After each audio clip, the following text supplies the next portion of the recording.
Hello and happy Friday. Welcome to Guerilla Sports Off Ice.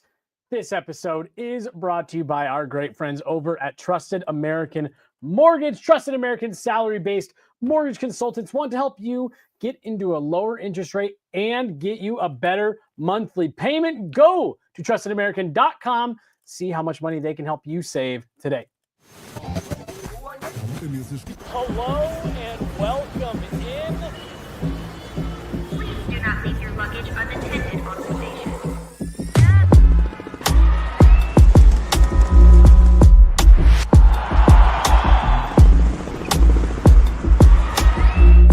Welcome to the show. Hello, welcome in. Guerilla Sports Off Ice, Jesse Montano, Meghan Angley, Chloe behind the glass today, running our show, making sure you guys can see us and hear us. Whew. What time did you get to sleep last night? I actually don't want to say. It was extremely late because I'm running off adrenaline after games. Well, this is why I'm asking. Yeah, It was 3. So that's one thing that people in my family, my wife, people just like, they give me a hard time for it because you come home from these games super late and you don't go to bed right away.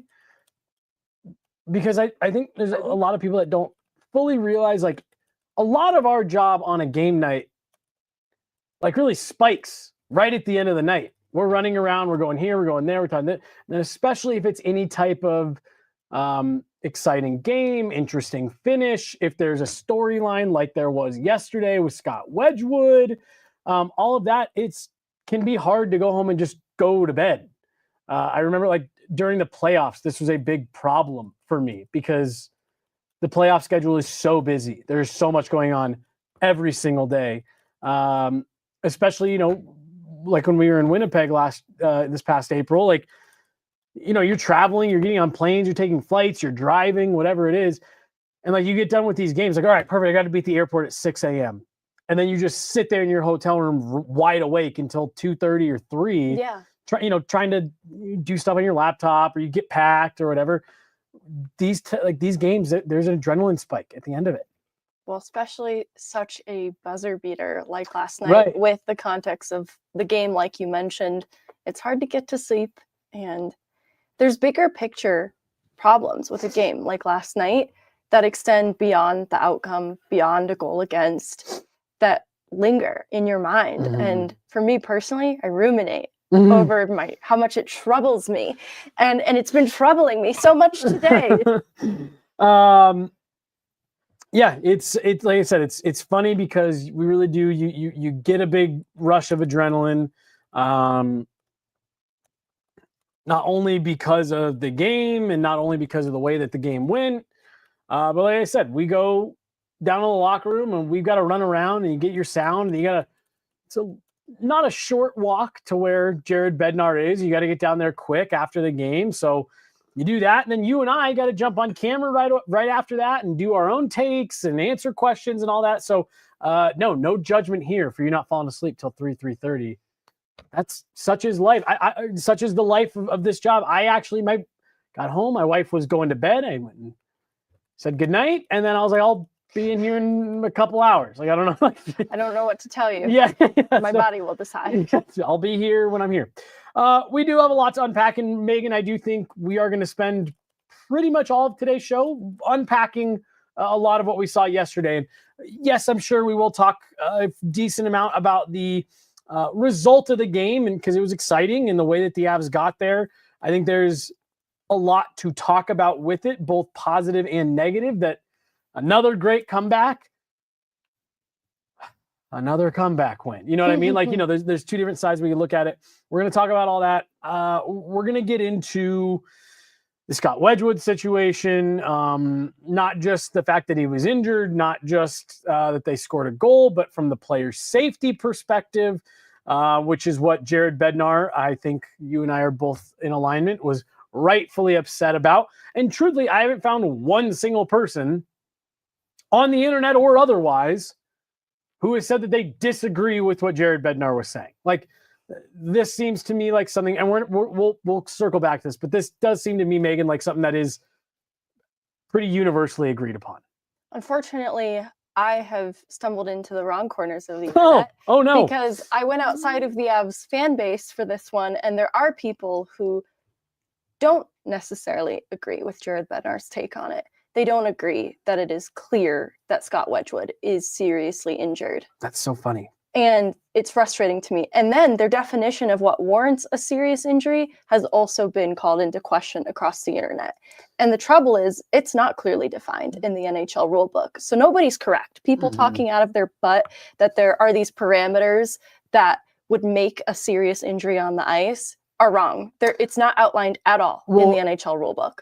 And where that's, in my opinion, the most glaring was the example that Jared Bednar brought up last night when Matt Calvert took a puck to the head and was bleeding out of his ear on the ice. I think it was, 3 seasons ago? And play continued on. There are some rules about blood in the injury portion of the rule book, but they're still a little bit unclear. Well, and to Jared Bednar's point, and we'll circle back to this, because I want to talk about a couple other things first, because I think you and I are going to have the most to say on this. We got to wait. But the last thing that I'll put is to your point about it says blood. Jared Bednar's whole point last night was like, well, you guys throw all that out anyways. Like the officials. It's still like, inconsistent. Right. Blood, no blood, injury, serious injury, down on the ice, trying to get up. Like, the rules are all over the place. I actually saw somebody say, well, no one's died from a leg injury. And so now the threshold for what warrants a serious enough injury to stop play is mortal injury. Right. Oh, gosh. Well, and okay. We've lost the plot. We'll come back to it, because I also like Jared Bednar's point of like, where do you draw the line? Death, for apparently. how long? Yeah. Right. So if you're not actively dying, just let the play keep going until you get a natural whistle. There is plenty more to unpack from that game from last night, and let's start there. And then we will hear from Jared Bednar. We'll play his full comments at some point here on the show. But I do want to start, Megan, just your overall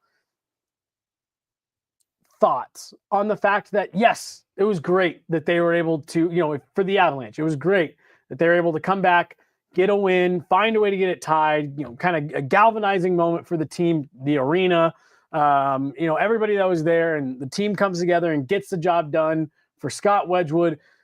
But you've got to be a little bit disappointed. If you're taking a true step back and look at this, you've got to be a little bit disappointed that, again, against the Buffalo Sabres, you find yourself down by 3 goals or more at one point in this game. It is a little frustrating because there's a handful of games like it this season, to include the other Buffalo game, which you bring up.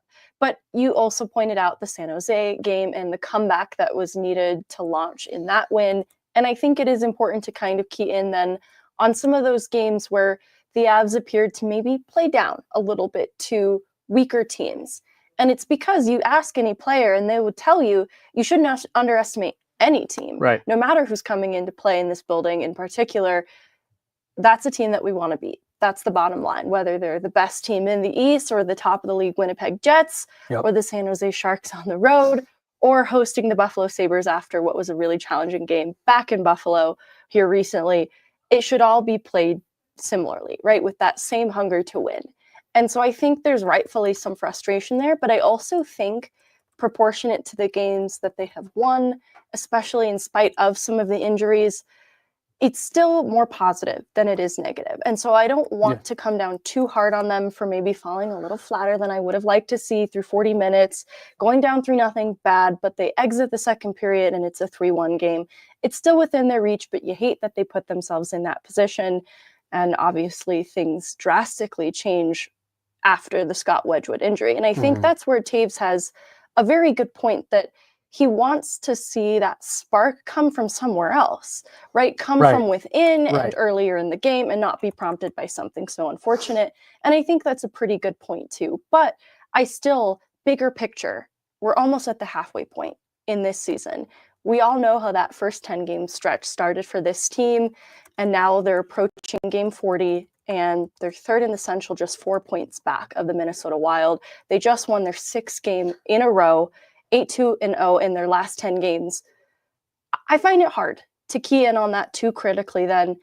As long as I continue to find ways to win And hopefully to eliminate some of the games then that now feel like they're an isolated sample of you did play down to your competition a little bit. As long as that continues to be more of an infrequent thing for them, I don't mind the learning lessons that come from it as long as they learn. So I'll come down hard on them. Yeah, get them. Because and look, because I agree with the overall sentiment of like, there's a lot of good being done with this team right now, and there's a lot of positives to take out of not just last night, but the overall stretch of hockey that they're on right now. But it's the word that you use there, consistency. And that was the issue that I had with last night. You are doing so many good things as a team. There's new life that's been breathed into this group. You just went out and played an outstanding game against the best team in the league. The teams to me that are the true elite, the cream of the crop, the ones that survive at the end of the season and get down to those last couple of teams are the ones who can do it consistently, night in, night out. They know who they are. They understand their process. And what's the Logan O'Connor line that you and I bring up all the time? They don't always have their A game, but they got their B game. There was just too much of that game last night where I looked at you and I said, it's just meh. It started as a C game. It started as a C game. And that's the stuff where it felt to me like it took the Wedgewood injury for them to ramp up to their B game, then quickly their A game. And you don't want a player getting injured to be what is the thing that can get your team going. I just want to see them start settling into some more consistency, and the off nights being those B games where, yeah, you're going to lose. It's the NHL. It's 82 game seasons. And to your point, Megan, there is no easy team in this league. Yeah. These are all NHL clubs. These are all professional hockey players. There are no easy teams. But the Avs do need to start settling into the part of the season here where they are taking care of business on the nights that they need to do so. And they're coming out and the habits are right and the details are sharp. And again, they need to start fluctuating between A and B games. And there's just been too much this season. And yes, it's different rosters and different goaltenders and injuries. All of that context is valid. But this year's team has not earned the right yet to have the bad periods and the slow start. They're still recovering from that too much from the first 10-game segments of this season, in my opinion. Because, for me, this group is still trying to prove that wasn't who they were. This is who they are. And when you have these types of lulls, especially against a team like Buffalo last night, where you knew how it went the first time, and you had a chance to come out last night and just make a statement early. That was a fluke. We are a top team in the league, and we take care of business. And the fact that it, again, had to turn into a miraculous 4-goal third period comeback, it's great. If you're the Avs, it's great. You needed the points. Doesn't matter how you got them. The 60-minute effort needs to start looking more consistent. I think calling for them to sharpen it up is completely fair. But I also think they're being punished for some of those poor segments earlier in the season because they did just win their 6th straight game. And so you look at the last 10-game stretch, and it has been really good hockey. And so that's when you can start looking through a more critical lens than ever before. That I think is fair. But I also think they're in pretty good shape. But they have to keep moving forward. Yes. And that's what makes this challenging, because they're really not getting any more reinforcement. They've lost Val Nichushkin, Scott Wedgewood. The picture around him isn't inherently negative. Week to week, obviously concerning. We just don't know enough. Yeah. The concern is high ankle sprain, but they have not been able to pinpoint if it's a little lower in the foot. Yeah. What are we looking at? Well, obviously, high ankle would be worst case scenario. Yep. So we're not in that room, but we also don't know if we're in that room or not. Well, and the fact that Evan Rowell did tweet out, he saw him leaving the arena. In the boot, on his own 2 feet. I think that's encouraging. Well, as encouraging as that can be. Now that he's not in a boot, to be clear. So today at practice, completely bare-legged. Oh, interesting. Yeah, okay. I saw ankle. All right. Hey, you know me. I love no some boot, ankle. No brace, no crutch, nothing. So great to see that. No, for sure. And it definitely, like you said, he's going to miss some time. We'll likely see Trent Minor or maybe Mandolisi recalled here. It was Minor. Okay, that makes sense. Yep. Because I imagine that's a guy that you may need to get in some games or a game here and there. And I think they're more comfortable with Minor. But, that's fine. That's fine. He can be out for a couple weeks.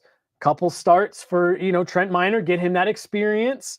I would like to see that for him. I'd like to see him get a start, assuming Wedgewood's going to miss more than a week. Back-to-back coming up. Okay, so, and Jared Bednar did talk about that today.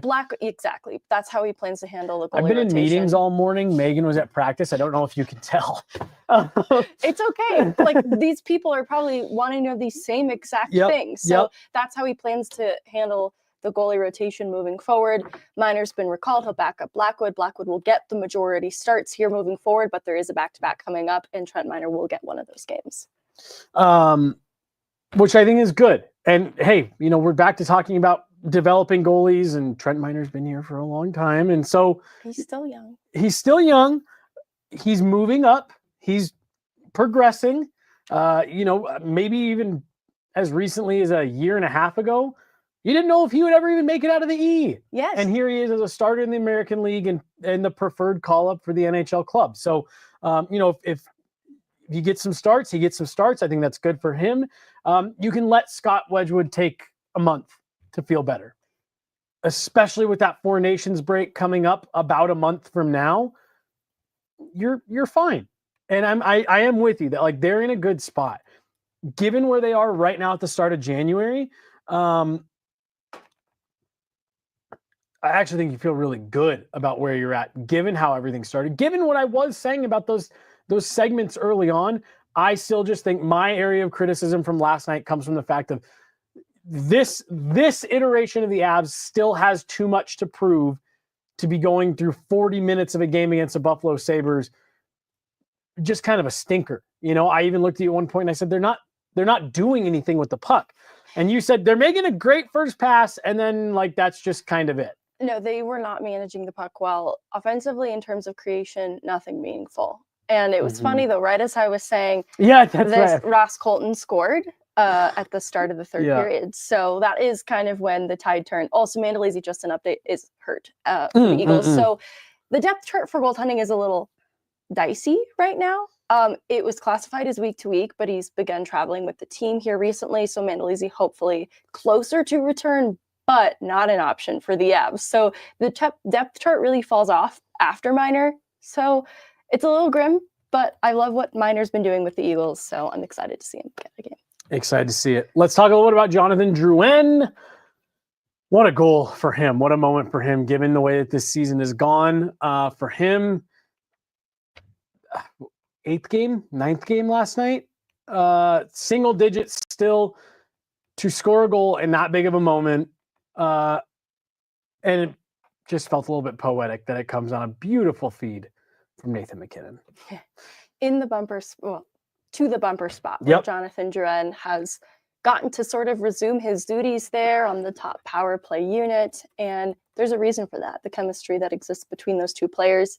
And kind of similarly, Drouin gets elevated to the top line because the top line was struggling a little bit. And the second line had great possession numbers between Colton and Middlestat. And so Lehkonen and Drouin make that switch, in part because in the short bursts I've seen of Drouin since returning, he has been, it's such a difference maker. It's so clear to me the difference in, seeing a Casey Middlestat who has been struggling a little bit to find his game. There are so many similarities between these players, and seeing Drouin come back and do the things that I've wanted to see Casey Middlestat doing immediately after missing time, it gives me a greater appreciation for what Jonathan Drouin does, just in terms of his playmaking and his vision. It complements Nathan MacKinnon so well, but truly any line that he's on. And so there were things that he was doing below the goal line that I wanted to see Middlestat doing more of, and I started to see it as soon as last night's game, And so Drouin getting, though, that kind of in-game promotion and opportunity to the top line and being utilized in big minutes in the final seconds of a period where they're just desperately searching for the tying goal speaks to who he is as a player and how he's valued in this organization, because it takes a lot of good players time to ramp back up to game speed, Val Nichushkin included, but to still be great even when he's probably still finding his stride, I think is such a reflection of who he is. And there's still such a future for Jonathan Drouin on this team, despite having missed time and maybe not enough information around the season he could have had. The little we've seen is pretty darn good. Well, and one of the things that I've talked with him about, even the rare opportunities that we've been able to talk to Jonathan Drouin this year, is the ramping back up, getting back to full speed, taking that contact, not understanding, but being able to handle the pace of an NHL game shift, having that pressure bearing down on you. And for him to be able to get his game back in order quick enough that Jared Bednar trusts, which is a big thing we talk about all the time with Jared Bednar, trusted him to go out late in a game when the intensity is at its highest, the pace is at its quickest, for him to say, yes, Jonathan Drouin, go out there and make a play. Like you said, I think that just says a lot about the way that Jonathan Drouin prepared while he was out. And while he, to make sure that when I come back in the lineup, I can be as effective as possible. I can contribute as quickly as possible. And I don't need 2 weeks to get back up to game speed. No, I'm ready to jump in right now. 7 games so far this season, 3 goals, 8 points for Jonathan Drouin. So to your point, very limited, off to a really good start. Huge difference maker when he's in the lineup. And where I see some of the immediate returns of having Jonathan Drouin back is in his own end on the breakout, because he is so smart. He is able to find safer, but also tricky to find passes off to teammates to get the puck out of their own end. He's so creative. And then the pass entry to help set up teammates to enter the zone. Now, establishing it last night was difficult for them, but it wasn't Jonathan Drouin's fault. He was doing as much as he could to give them the best opportunity to enter. And those are just little things that do make a huge difference. And if they're not managing the puck well as a 5-man unit, then it isn't going to be as meaningful in the ozone. But it starts with a player like Drouin being able to help get them there. You guys talked to Drouin this morning. Should we hear what he had to say? We can. Was there? It was very short-lived. It was kind of a random assortment of topics. So I probably would have played the Logan O'Connor interview instead. We can do that as well. Let's talk actually about LOC before we get to that. Because he was actually one of the first players that, coming out of the Scott Wedgewood injury, I really noticed. I thought he set the tone, because he was on that penalty kill that came out of the failed challenge for Jared Bednar and the Avalanche, which we all kind of figured was just an FU challenge. Go watch it again kind of thing. Think about your decisions. Exactly. And I thought Logan O'Connor came out and set the tone for the way that the Avs were going to respond. Almost peeled out on a breakaway for himself right at the start of the kill, and then does eventually get sprung on a mini-ish breakaway, draws a penalty later on the penalty kill, which eventually snowballed and led to the 5-on-3 that Mikko Rantanen scores on to kind of spark the comeback. That, to me, was vintage Logan O'Connor.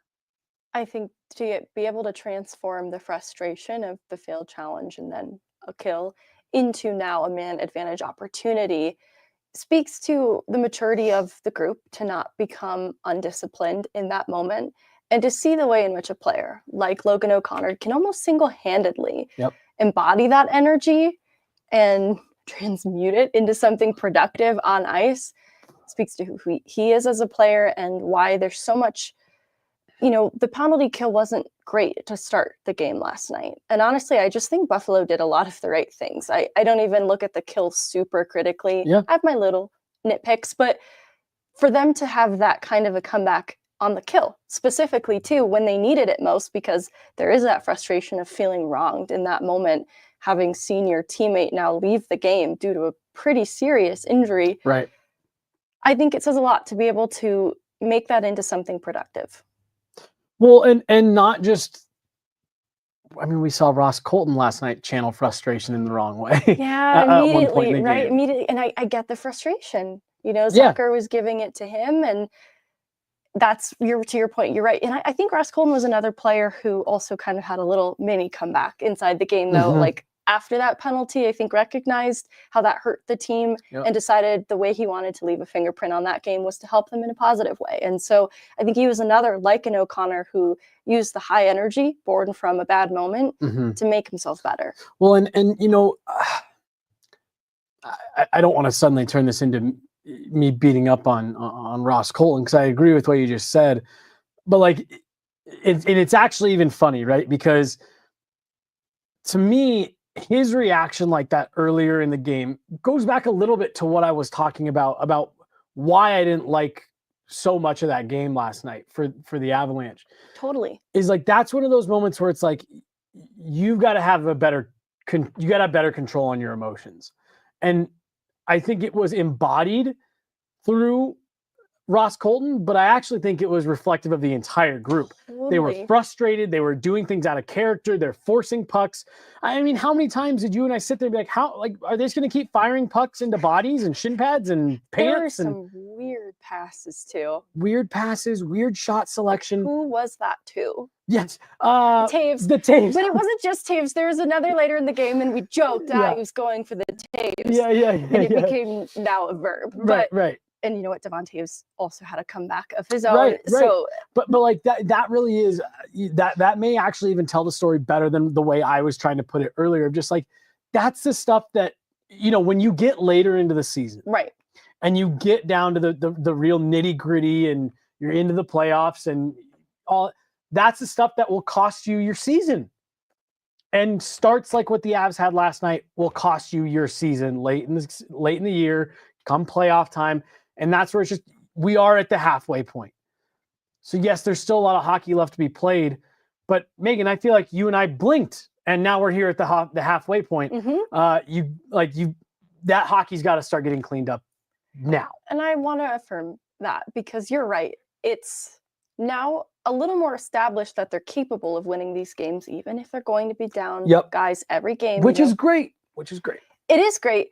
But now that they've sort of set this standard, like, okay, you're capable of winning even with guys out of the lineup, now it's no longer an excuse. Yep. Now the amount of injuries is no longer an excuse. And so you want to see them start to sharpen the details even more. It's what's brought them success lately. Yep. They deserve a shout out. They have made strides, huge improvements observationally in a lot of different ways. Totally. But there's still room to grow, to make life easier for themselves, truthfully. Mm-hmm. Well, and Jared uses the phrase all the time, if we want to get where we want to be, and then he'll fill in the rest of it. But for me, it's yes, if you want to get where you want to be, those habits got to start now. You had your leeway, you had your runway of up and down and inconsistent lineup and injuries, and where Jerry Bednar even admitted, like, yeah, I'm evaluating the team differently right now than I normally would. We still want the results, obviously, but there's a lot of context here. I'm with you. I think we are kind of moving beyond that point, and they are starting to establish that they are just a good team that can beat anybody on any night. And now you got the goaltending, you're getting the saves. There really shouldn't be any reason why there's an excuse or why there's a different standard. And you want to see that start settling in now. That was Taves after the Jets game, right? We can chase anyone down in the division. Yes. And I loved that attitude. And I think it is important for the team to embody that and execute, because there was a lot of people underestimating the Avs to start this year. Who's even on the Avs to start? Who are these guys? Do they even have depth? What's the depth? And I think they've turned a corner on that. And so now it's time to put the league on notice in a lot of different ways. And it's probably still not going to be easy. I don't think there's any easy wins in this league generally. No. But you look at the talent, a player like Taves, like, I'm not talking just Nathan McKinnon, Cale Makar, Mikko Rantanen, but to see Taves sort of return to form after not having been at 100% at any point this year is significant. Josh Manson also not at 100%, taking maintenance days, all a part of his return to play plan, but still, this is a player who's not 100%. He gets to be a difference maker. And I think seeing some of these guys that are part of that cup core step up outside of the McKinnons of the world is so important for this team. It is. No, you're 100% right. Like the big guys drove the bus last night, but that hasn't been needed every night in this 6-game winning streak. And they'll go for 7 tomorrow against Montreal.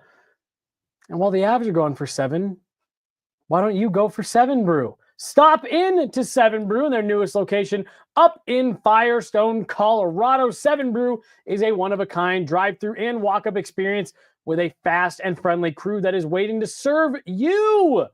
From rich, bold coffee to refreshing energy drinks, smoothies, teas, and more. We also saw milkshakes on the website the other day when we were going through. There's a perfect drink for everyone.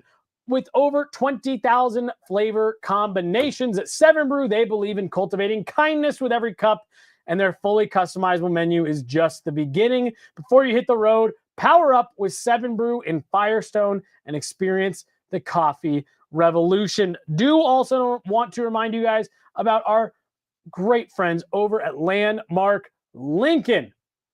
Go to landmarklincoln.com right now and check out the all-new 2024 Lincoln Corsair GT plug-in hybrid. Head on over to landmarklincoln.com to check out the latest offers and incentives, including incredible tax incentives on the all-new Corsair GT plug-in hybrids. Go to landmarklincoln.com or stop into the #1 Lincoln dealer in Colorado to see if you can qualify for no payments for up to 90 days. Again, that's landmarklincoln.com or stop in at the corner of Broadway and Bellevue today and see why they've been Colorado's trusted Lincoln dealer since 1911. The Avs will go for win number 7 in a row tomorrow night against Montreal. And where I was going with that, there are no easy wins in the NHL. You also mentioned putting the league on notice. The Avs are in the middle of a stretch here where, and again, another part of my disappointment with last night was you had a chance to come out and just bury a team that you had to make a miraculous comeback on, bury them, put the league on notice and say, we're done with this. You find a way to get the win. But look, the Avs are in the middle of a soft part of their schedule here. String together these wins. Beat the teams that you should beat. Well, it's like a little soft, but then it also gets hard with, is it Florida coming up? Yes. Yep. Some tough games sprinkled in there. No, exactly. And that's why you then want to win the games that you definitely should win. Yep. And then make it competitive in the ones that are going to be a little bit challenging.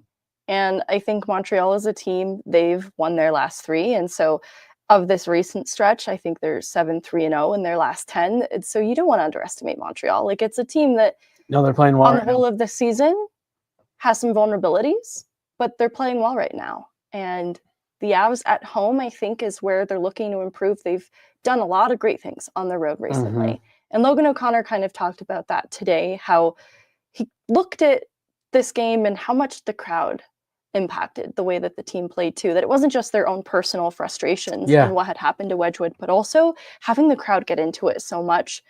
I think he was just sort of using that as a springboard for how they can leverage the crowd passion at home moving forward. There's a lot of games at home over the course of this month. Mm-hmm. I do not only want to see the team try to string together more consistent hockey over a 60, full 60. You get it. I know where you're going. But I also love this, like, we want to play with a little more pride at home in front of our passionate fans, and we want to use the passionate fans to our advantage. Mikko Rantanen brought up the fans last night unprompted. When I was first talking to him about, maybe not going the way that they drew it up, but still getting the result and the comeback. And the first thing he said is that the best thing was the crowd. Felt like a playoff crowd. Megan, I'm going to I want to go to Jerry Bednar from last night, and I want to play the whole thing. But first, we got a super chat in here that we're going to go to from Drew Lounsbury, $27.99 Canadian. Drew, thank you, our so guy. much, Thank you Drew. so much. Tuning in late, so you might have mentioned it. These refs need to be held accountable. Next game, Luxmore refs the Avs. I'm taking a clapper at him, saying it was a dump in, and then ask him why he blew it dead this time. Look, I want to talk about this. I want to talk about the refs' accountability issue with this conversation as well. Because I think this is a large part of people's frustration. Isn't even whether you think the ref got it right or wrong, if you think it was the right call or it shouldn't have been goalie interference, it should have been goalie interference, the whistle should have blown. The issue, I think every hockey fan has is the lack of accountability. I made the comment last night. I would love to hear from TJ Luxmore after that game, not because I want to grill him, not because I want to get him with, oh, you said that. They have an explanation. You know what I mean? Like, they get together and they conference, they talk about stuff, they communicate with the coaches, they go into the officials' dressing room at intermissions and after the game together. Like, they all talk about it. And I would just love if we had, Corey Massasax, the chapter president here. In the NFL, one pool reporter goes and speaks to the officials if they want. I don't get why in a game like last night, we couldn't all get together with one pool reporter and say, can you go down there and ask what they saw? What was the reason for not blowing the whistle? And just make the refs put that on record. I do feel like officials get to just kind of make whatever calls they want to make, do whatever they want to do, stuff that can at times have massive implications on the outcome of the game. And then it's just like, that was what we did. Every other person, GM, coach, player, goalie, they all have to answer for their decisions. Why don't officials have to at least give the explanation?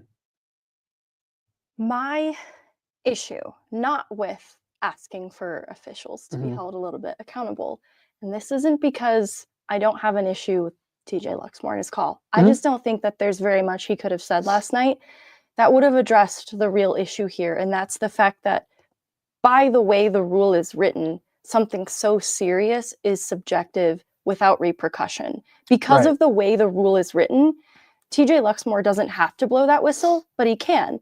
And there's no consequence for getting that wrong. There's no consequence for if you don't blow a whistle and a player is actually seriously injured and you just made the wrong judgment, there's no consequence. Because of the way the rule is written. Luxmore is protected by the rule. And so in a way, this rule not only exposes players, and they're extremely vulnerable because of the lack of clarity and gray area that exists in allowing it to be subjective, and then not outlining any language around what does warrant a serious injury. There's no concern then for the ref to make the right call in that situation, because if he doesn't, again, there's no consequence. And so he's protected in a sense, but he's also exposed and vulnerable because then he is the scapegoat who is paraded out in front of fans, viewers, media alike as the guy who made the wrong call. So even though there's no professional consequence, he has to take a little bit of backlash. It still leaves the player unprotected. And the issue then lies within the rule. And here's where I have an issue with the rule. The rule is designed as such, with goaltenders in particular, so that they don't fake an injury, so that they don't intentionally pretend to be hurt just to get a whistle in a high danger scoring opportunity.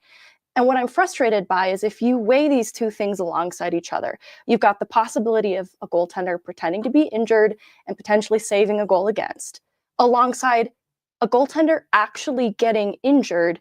And now, not only is he being delayed medical care, because there isn't a whistle and training staff can't come onto the ice, he is now exposed and vulnerable to even worse injury. Jared Bednar brought up if they had decided to feed Dahlin out high and he whipped a 105-mile-per-hour clapper at Wedgewood, he would have been lying there defenseless. Vulnerable, very vulnerable. That is the issue with leaving the gray area. So when you're weighing these two things alongside each other, the possibility of even more serious injury to Wedgewood because he's vulnerable alongside, well, he could have been faking it.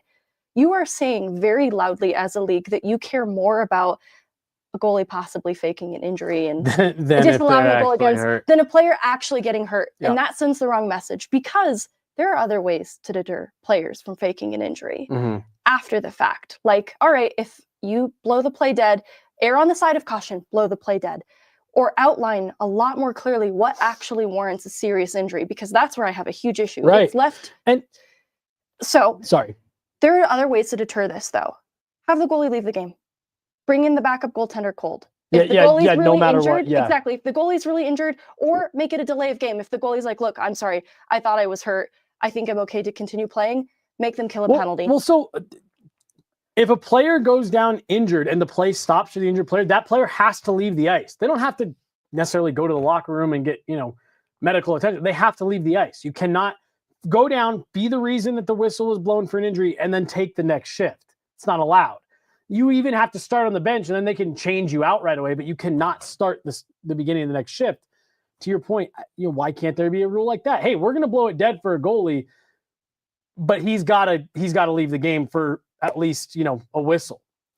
And that feels easy to implement and deter a goaltender from faking an injury, but it says a lot about how the league even views its own players. If they're more concerned about goalies being big baby drama queens and faking injury than they are actually protecting their goalies from serious injury. And back to, Drew's question, that is just the part that, to me, again, because Corey wouldn't go in there and, be trying to gotcha TJ Luxmore. It's no, what did you see?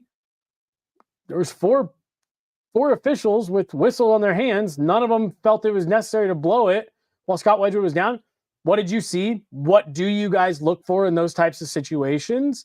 And I also think there's instances where we see replays after. Refs see replays after, and it's like, ooh, that shouldn't have been a penalty. That should have been a penalty. The whistle should have blown. It shouldn't have blown, whatever.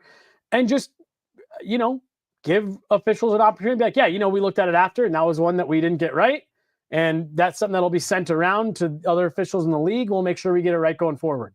And I don't think anyone would have an issue with that, because it's just saying, hey, yep, we took a look, and either we stood by it after taking a look.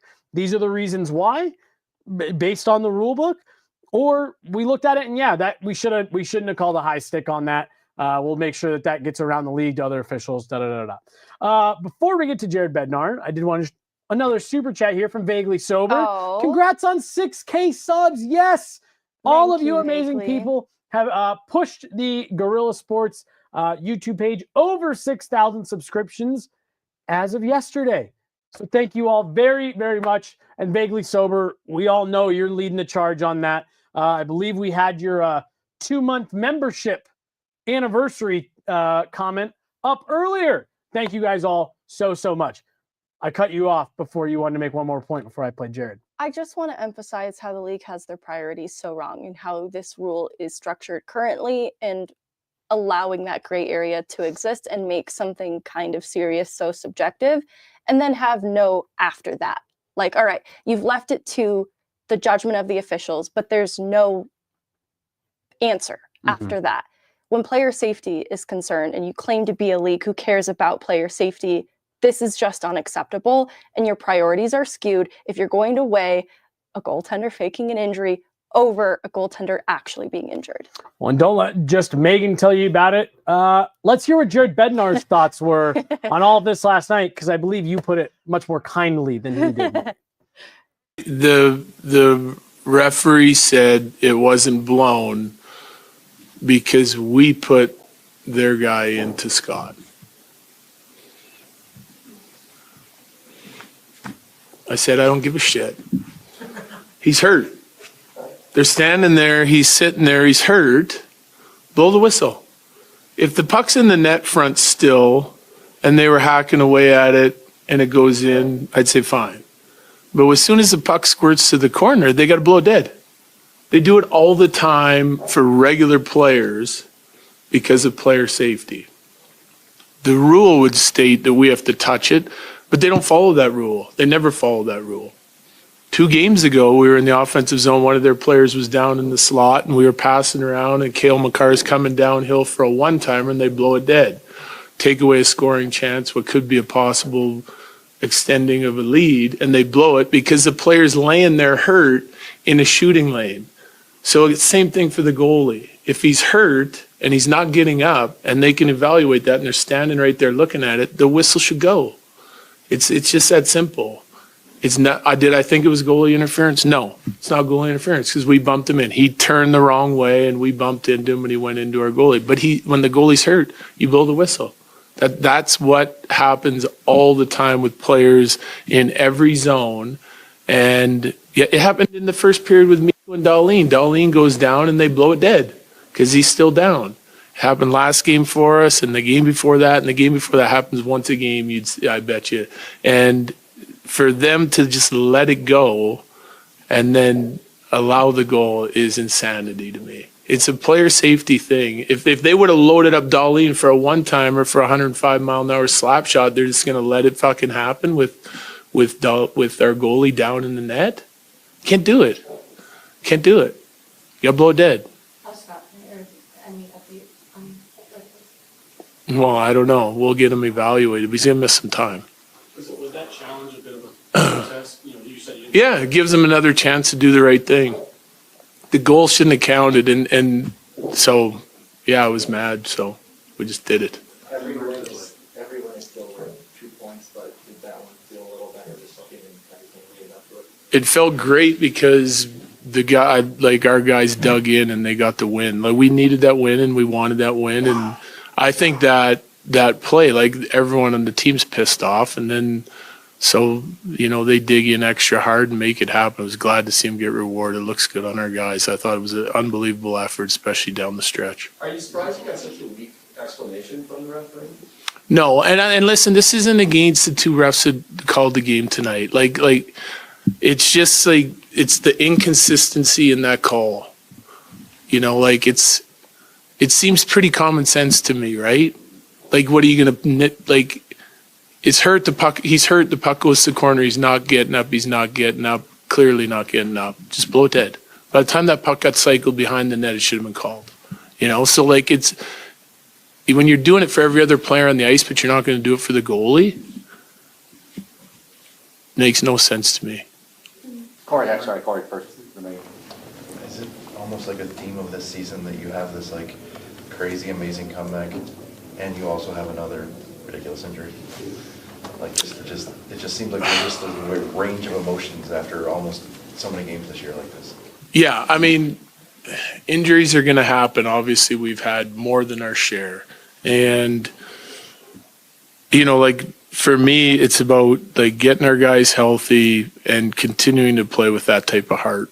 That's what we want to do. The habits, the heart. I didn't love our start, fine, but we scratch and claw our way back, and it's, at the end of the day, I'm really happy with what we did in the second half. It's another, feather in our guys' cap, the way they dug in to get the win, and we're going to have to continue to battle through injuries, obviously. There's guys missing, and we're just hoping that we get healthy for the right time and hopefully before the right time, so we can get the feel of what our group looks like. And we still haven't had it together. We're back up. I think it's now back up to 6 guys hurt, right? So, and we've been running at that 5 number all year long, and we just got to keep going. Megan. In talking about the concern for player safety, is there any course of action you can take to have the league? Well, we'll call the league. After this presser, I'm sure I'll get a call from the league, but it's, I don't care. It's that wasn't a difficult call tonight. And again, I'm not trying to pick on the 2 guys who were out there tonight. Any one of the 4 guys could just be looking at it and blow the whistle. And it's not just because it went in. It's just how long are you going to let it go? They talk about player safety. That's the most important thing. Well, if they pass it to the slot and someone hammers a one-timer in the back of his head, then what? It happened to Calvert in Winnipeg a couple years ago. He's bleeding all over the ice. He's down in the slot. They pass it to the point. They shoot another one off his back. And then they're like, we should have blew it dead. Well, it's too late after he takes 2 slap shots to the head. Just make the call. If they're going to blow it down they blow it down on plays like that when guys go down in the neutral zone, but then they're not going to do it in the slot or with your goalie. Makes no sense. From a viewer standpoint, this was a 3-hour action movie.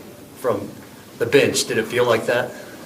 Yeah, except they're like a bad action movie that takes too long to get going for us. I thought, when we were down and we needed to start coming back, then our guys really dug in and we started to get to our game. I didn't hate our first period, but we give up an odd man rush, which we were really trying to prevent, and we gave up the power play goal, and we didn't get a lot going in the offensive zone. But I felt like if we got to our game, that we'd have a chance to come back in, and eventually we did. 3 last ones, go ahead. You've seen Devontae's for years now shut down top players in the world. So when he makes a play like that in overtime, is that just? Well, the defensive play was, great. Angles him, what he did leading up to that rush chance is what's impressive and what we know him for. And then to finish it off, great finish. I mean, that's a heck of an effort. Was there any extra, I guess, frustration with the celebration that came after that goal, or was that not even a factor? No, I didn't even look at it. I mean, I wasn't even paying attention. Yeah, thank you. Thanks. I wanted to play the entire clip because Megan, I just looked at you during that and I said, the part that just struck me was like, he just stayed pissed. Like you would just tell that Jared Bednar was fuming when he walked in there to talk to us. Yeah, he had a lot that he wanted to say, and he was very unfiltered. He knows that anything that he says in this post-game presser is fair game for the league to talk to him about. And he's aware of that every second of that post-game presser. And he says it with his full chest. And even today, he mentioned that he did talk with the league. He didn't want to go into too much detail, that it felt like it was an agree to disagree kind of thing. Like he shared some things on his end, and the league shared some things on their end, and he kind of understood some of the things they were saying, but it ultimately still ended up with an agree to disagree. And that makes me very angry on behalf of Jared Bednar, because this needs to result in a review of the rule. It's a flawed rule, and it's going to leave more players unprotected. So I don't care about the goal against or changing anything about the Buffalo game. Well, and let me just point out too that was, at least my take on it, was the same way that Jared Bednar felt. I'm less concerned about the goal going in. Like, yeah, obviously I'm sure that matters to him to some extent. Especially they lost that game on that goal. So I'm sure that matters to him to an extent. He's the head coach of the team. He's paid to win games. But he was very adamant several times in that presser. This is a player safety issue. I don't even remember. I don't even think he mentioned the goal itself. Play should have been blown dead. They should have never gotten a chance to shoot the puck was the issue. And he even brings up the imminent scoring chance argument a little bit, that he would have understood that a little more if the puck was right there the whole time and goes in that way. But because it goes to the corner unclaimed for at least there's a span of 5 full seconds, which in hockey is a long time, where that puck goes to the corner between Benson falling on Wedgewood and him writhing in pain at the back of the net, to Benson then claiming that puck from the corner, skating it around the back of the net. That's 5 full seconds of the refs to see Wedgewood unable to get up, writhing in pain, back of the net. That's what frustrates me about people who might give the officials, all who have eyeballs on it, some room. Like, well, maybe they could see that it was a serious injury. What about that? Does not scream a serious injury. Well, so I was just that was what I was going to say, is goaltenders in particular. I just feel like even when they get hurt, they lose a piece of equipment. Goaltenders are just, like, they're all crazy. Scott Wedgewood's got, he's a goalie through and through. Yeah. Those dudes battle. They compete to just try to get anything they can in front of a puck. The fact that Scott Wedgewood was doesn't immediately pop up. Right. Or at least even try to find where the puck is. Like, it's like, yeah, he's hurt. He's obviously hurt. That's quite a sell job. Right. 5 seconds committed to the pain instead of just getting up and trying to defend the net, because the puck isn't there at that point. And so if I'm the goaltender, like, okay, well, the puck's not in the back of the net yet. He's not even thinking in that way. Well, and the thing that I don't like about the, and I know we're paraphrasing, the agree to disagree, with Jared Bednar in the league. For me, it's not even about, like, we need to review the rule per se, but it's just like, this shouldn't be a moment where you agree to disagree. Like, this should have been a moment where the league came out and said, yep, that play should have been blown dead. They don't have to make that statement publicly. I just, like, I don't love the fact that the league is just, like, blindly based on that. Obviously, we're not, ultra privy to the conversation necessarily, but, like, I just don't love the fact that it's like, we'll defend the ref. Pretty much whatever call they make, we'll back them up. Which makes the lack of clarity around the rule even that much more problematic, because it makes it okay for the inconsistency. Well, the worst case scenario is, okay, the ref gets it wrong and someone gets grievously injured, career ending. I'm being dramatic. No, but I know what you mean. And you're just going to say, well, they got it wrong. Oopsie daisy. Well, I honestly think the Matt Calvert issue, or the Matt Calvert example, excuse me, is the best example that you can draw on. This is a player who's down bleeding out of the ear, and you don't blow the whistle till a second puck goes off his back. It's like that could have been like, that's a real scenario where a player could be injured to the point where it's season ending, career, in jeopardy type thing, because you didn't blow the whistle because, okay, the other team had a scoring chance. And then I don't remember the exact example that Jared Bednar used, but there was another one not that long ago where Cale Makar, he said he's coming downhill, about to step into a one-timer, and they blew it dead because they deemed it wasn't safe because there was a player who was down who could have been hit by the puck. The Avs had an imminent scoring opportunity, and the ref said, hey, there's a player seriously hurt that is in the line of fire. And I don't remember what the exact game was, but I remember the instance, and I remember thinking like, oh, that's frustrating if you're Cale Makar, but there's a player in the way who's injured. There's a reason for erring on the side of caution. As it's currently written, there's no need for refs to feel that way, and that's a huge problem. And look, now here is the other thing that I do think. If you would have blown the play dead and then 15 seconds later felt like Scott Wedgewood was faking it, the refs should be able to get together in conference and say, that's a delay of game penalty on the Avalanche. The goaltender could have gotten back up, but stayed down, whatever. Yeah. Like if you think it was that egregious, I don't have any issue with the refs being able to get together in conference and say, hey, no, that wasn't a real injury. That was, a goalie trying to hit. They do the same thing when the defensive team or the goaltender bumps into the net and it comes off its moorings. They get together, talk. What did you see? Did that look intentional to you? From my angle, it looked like he skated in on purpose. No, I thought it was good. On purpose? All right, 3 of us said on purpose. It's a delay game. It's that easy. It stresses me out too that it's so obvious with a delay of game penalty, like puck out of zone in your own end. All right, that could be a strategy if left undisciplined. Yep. We're going to deter you from doing that by calling it. But the difference here with this delay of game is there's an obvious consequence of what if you're wrong, though? Like, what if they're actually just hurt? Whereas with, delay of game, there isn't really that alternative side of it where someone could be grievously hurt. And that's why I don't get where the priorities are, that it's pretty easy and cut and dry with a delay of game, but it's not with a goaltender who might actually be hurt or isn't. And if he isn't, delay of game. It's pretty cut and dry, and it can be. Well, and again, I also think Jared Bednar's, example of what if that was a more dangerous shot? So what had the Sabres? Well, and then, sorry, I'm talking in my own head to myself. What if that's a more dangerous shot, right? Like, what if that's a one-timer from Dahlin? And then the second part of that is the question that he asked of where do you draw the line? Okay, I've always been under the impression if it's an imminent scoring threat, Jared Bednar even alluded to that. Yeah, if you're hacking away at the puck in the crease and it's loose, what do you want the ref to do?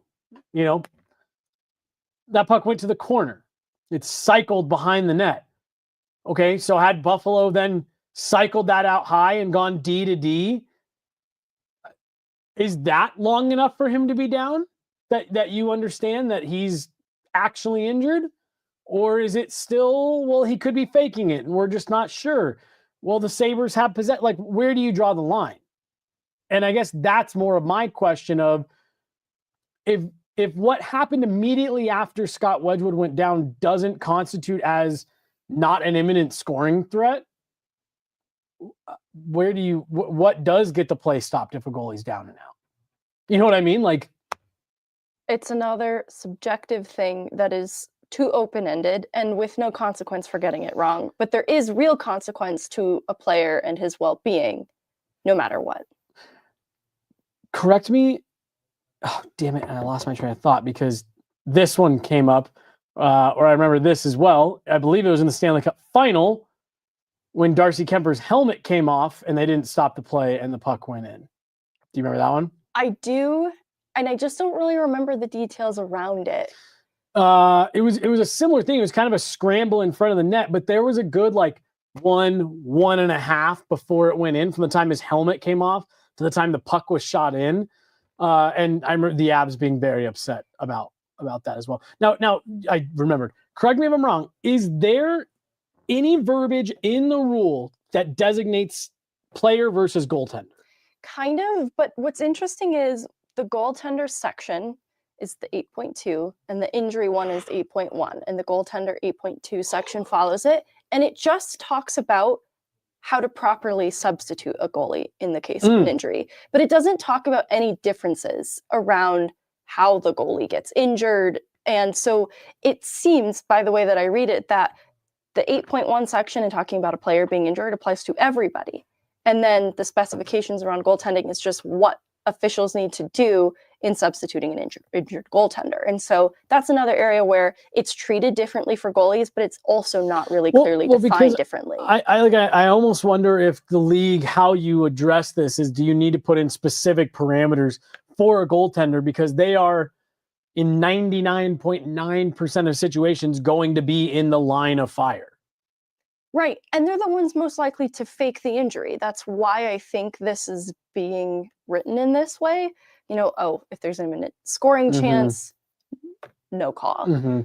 Unless the refs deem it serious enough. But we're not going to tell anyone what serious enough actually looks like. And I think it's all with goalies in mind, but it's not clear. But you're right. It should be, because the nature of the position is a little bit different in that they are directly in line of fire and they're probably the most likely to fake it. And like, I don't understand. I don't agree with the argument of the, you know, what you were calling out earlier of like, well, no one's died from a leg injury. I hated this. Well, and where I'm going with that is like, I can understand that type of argument for, you know, a player goes down and looks like he breaks his ankle, and then the other team goes the other way on a 2-on-1. Yeah, you can let him stay down behind the play for a few seconds, well behind the play, as the rush goes the other way.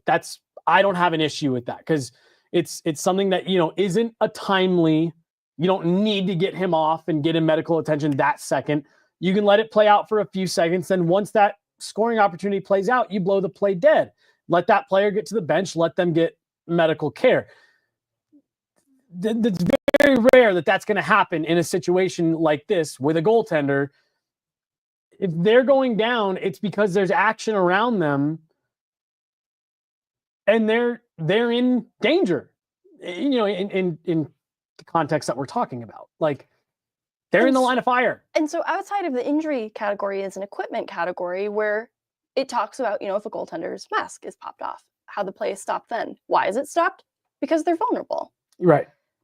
Is a goalie laying defenseless on the ice not also vulnerable? Like, if we can recognize why you need to care about a vulnerable goalie having his mask pop off, can we not see why it's also dangerous for them to lie defenseless on the ice? Yeah, 100%. And again, being dramatic, I was looking at it, and I mean, like, he doesn't wear a gobble.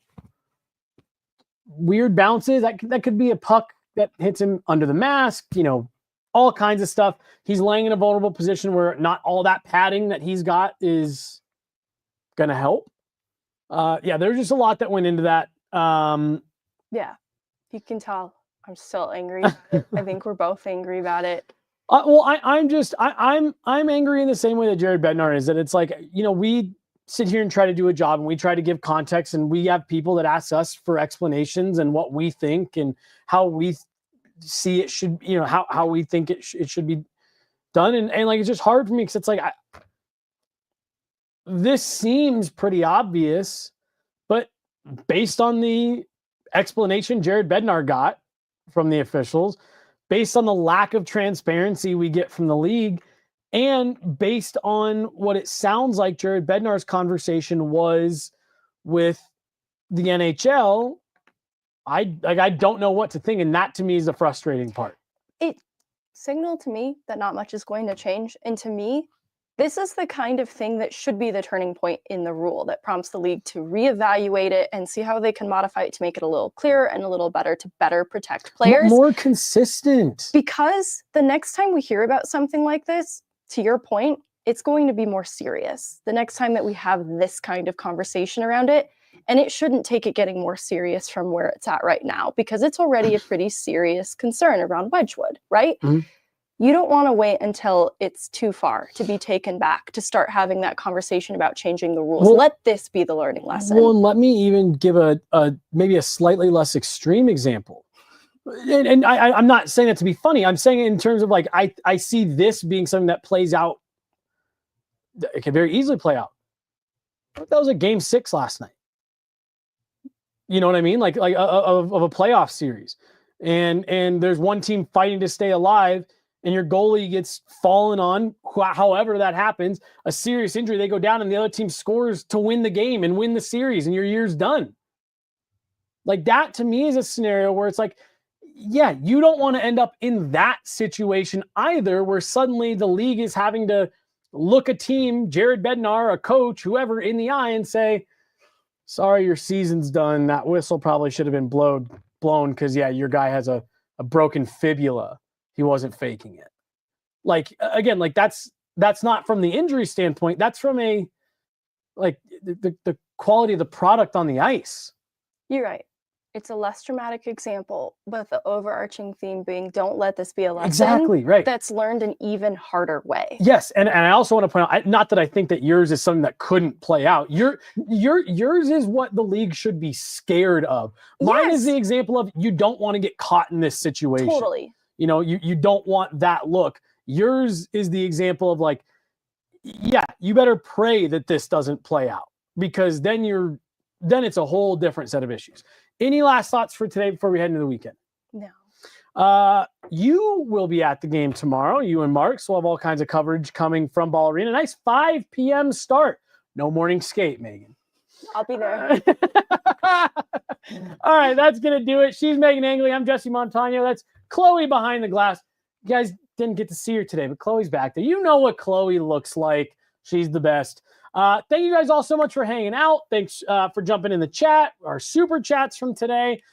Great to see all you guys. First week of 2025 is done, Megan. It's in the books. Oh, what? I mean, we only got like 2 days. It started Wednesday, but Okay. I mean, we're heading like first Friday into the weekend, all around. Yeah. That's going to do it, guys. Thanks so much. Make sure you guys are dialed into all things Guerrilla Sports tomorrow, as we'll be bringing you guys everything from Ball Arena. Thanks so much. Have a great weekend. Bye. My computer died.